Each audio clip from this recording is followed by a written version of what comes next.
Good morning, my awesome friends and followers of the channel, but more importantly, to the members. Thank you very much to the members. There's now over 250 people that have joined my channel as a member, and I'm really, really pleased. And I think that's down to gifts, Elaine and Debs, because every time I do a live, those individuals seem to gift 15, 20, 30 memberships out to people, and people join it. So thank you. But what I will point out is your memberships only last a month, and if you want to renew it, then renew it. If not, then hopefully see you again. I'm just saying. But yeah, it's Monday, isn't it? Monday the 21st of October. My stress, as you can see, it comes out there. I'm like Rudolph the Red-Nosed, but it's going away. I forgot to bring my men's Nivea cream with me to rub it in, so I've just stolen some of her Joe Malone cream from my face. Sorry. Let's see if it works. It actually stings a little bit when I put it on. Yeah, but there we go. Yeah. Thanks to everyone that joined me, Fiona and Graham last night in my live stream. It was awesome. I was trying to explain to everyone what's going on, but without letting you know what's going on, if that makes sense. Sort of. Yeah. I mean, I was stunned, the amount of people. I mean, I'm going to be honest, going back, was it last year, the year before? I think round about 2 years ago, my audience on live streams were thousands, but due to the restrictions, it dwindled right down. I mean, to be honest with you, my channel became a bit of a joke. The channel became a bit of a joke, actually. You know, over 100,000 subscribers and only 8,000 views. It looks fake, if I'm honest. It looks terrible, but it's building, and it's about being positive, isn't it? Because even though you've got a lot of negativity going on, but along the side of that, a lot of positivity. It's trying to differentiate between the two and keep smiling. But it is good. I've got good support, thanks to you. And I went to bed last night and I was over the moon that my book First Into Singing is number 89 in Amazon's top 100. I was blown away. I was like, oh my God, I can't believe it. Yeah. I'd love to have number one beside it, but the competition's fierce. I know loads of military authors that are fantastic. And if I'm honest, all of their books deserve to be number one. They're awesome books, and it's all personal. It's their personal experiences, and there's nothing different than mine. They're great, and if you want to survive in the world of being an author, I mean, you've got to appreciate other people's hard work as well, because they, you know, your book's not as better as anyone else's. People put in the same amount of effort, the same amount of emotions and trauma going into each paragraph, if I'm honest. So yeah, good. There's one out. No, I'm not going to highlight people's books. I mean, that's silly, but they are brilliant authors. Anyway, there we go. Anyway, this morning's news. Well, it just goes to show you, again, first class, the mainstream media have lied to us again. Because I do videos, I get up every morning and I look at the media, I look at what all these stories are. And over the last 10 days, the stories in the media have been about King Charles and Queen Camilla. When they arrive in Australia, the leaders of the 6 states are going to refuse to see them. And they made it out, the media made it out as if Charles and Camilla were not going to be welcomed. Well, I can tell you now, that's been a complete lie, because he has been welcomed everywhere. In fact, have you seen the photographs of him and Camilla? The smiles, they've got bigger smiles in Australia than they do in the UK. I mean, they have been welcomed with open arms. I mean, the Australian population have been awesome. They really have. And this is to do with the Republican side of it. You know, we want independence. Everyone wants independence until it fails, don't they? Everyone wants it until it fails. Well, I want to point out about independence. Here's how independence works.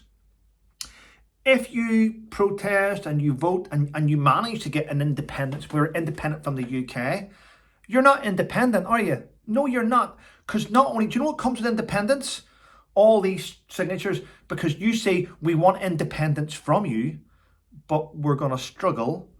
So we're going to need you to pay for us during the 10-year transition to our independence. So we're going to be independent from this date, but we still need you to pay for us for 15 years. For instance, if we do become independent, that means that the UK pound becomes insufficient. So we need you to pay for our new currency. We need you to continue to pay for all these public buildings. So there's no such thing as independence. Independence just means that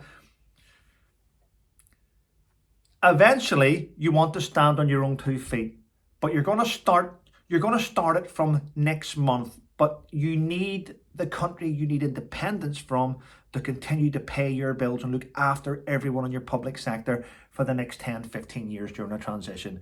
It's crap. And that's what Scotland thought they'd get. Not the people, not the Scottish people. I mean the SNP. They wanted independence from the UK, but then that transition would have lasted a decade. And they still needed everything to be paid for. And what they would have done is increase the bills every year to pay off buildings, to pay off land things, and pay off this, so then they could start fresh. But then they still said, but what did they say at the end of it? We're still going to keep the pound. No, you're not. But there we go. I mean, coming from Northern Ireland, and many people watch this in Northern Ireland, have you ever landed in England and tried to spend a Northern Ireland, an Ulster banknote or a Bank of Ireland note? The amount of confusion caused by the idiots in the UK, on the mainland in England, the amount of idiots in England that don't understand that Bank of Ireland and Ulster banknote are actually sterling are stunning. I mean, you even hand the note to the shops. You say, see there, it says sterling. I know, but I've never seen it before and I don't know how to accept it. I don't know what to do. Put it in your till and give me the change. I mean, yeah, so there we go. I'm just pointing out sterling. There you go. Yeah. And the AA have come out with something now. Yes. The Automobile Association have decided that they're going to try and bring out a law which means young drivers who have just passed their test aren't allowed to give lifts to friends. Stop. I'm going to go back and say, just passed their tests. So they've passed. They've got a license, they've passed. How can you enforce that someone that has a full driving license can't give someone a lift? I understand where you're going. I understand where they're going with this, saying that they're not confident. But if they're not confident, don't pass them on their test. It's quite simple. Or why don't they bring in part of the test where you have to pull up and pick up a driving instructor? Wouldn't that be good? So you have a driving instructor in your car that you meet who takes you on your test. And then maybe in the test, put in a scenario where they have to pick someone up safely. You can't tell people with a full license that they're not allowed to pick someone up. Doesn't make sense, does it? Next thing you know, it'll be like, people over 85 will not be allowed to drive. Why is that? Well, because as they get older, and I'm getting older, we get smaller. We can't see over the steering wheel. I mean, it's just, the AA are taking things too far. Suppose it's not as bad as London. If you're driving a car in London and it's over 5 years old, you will be billed more money for it. Why? Because of the exhausts, the fumes. We're trying to pay for that hole up there. See that hole up there? We've been throwing billions at it and it's not getting any smaller. Let's switch to electric. Get those kids in Africa digging harder for those type of stuff that we need. Isn't it? Shocking, isn't it? And a new report out today is stating that hundreds of thousands of ex-pupils and teachers could die because of asbestos in schools. Want to let you into a secret? I've done all my health and safety qualifications. I've done all an EBOS. I'm fully qualified in asbestos. And here's a secret for you, for the people making the reports. Asbestos is not harmful if you don't break it up. If you break it up, it becomes harmful. So if it's in old schools and it's untouched, it's fairly safe, isn't it? It only becomes dangerous when people break it up and smash it.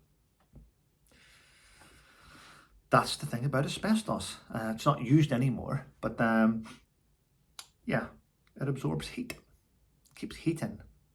That's why whenever you used to go and buy an ironing board in shopping centres and you bought your ironing board, the bit where you put your iron on used to be like a grey, it looked like a grey tile, didn't it? When you put your iron, that's asbestos. And then now when you go and buy an ironing board, there's no asbestos there, but there's like a metal triangle thing to put your iron on. That's where the asbestos board used to be in ironing boards, believe it or not. They've taken it away.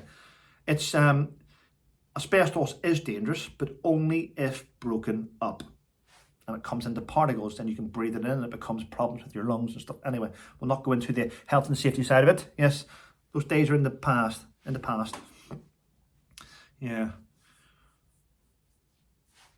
I was a little bit taken back the other day with Manchester United Football Club, world famous club, when they sacked Sir Alex Ferguson. Now, bear in mind, they got rid of Alex Ferguson as a manager in 2013, so he hasn't managed them for 11 years.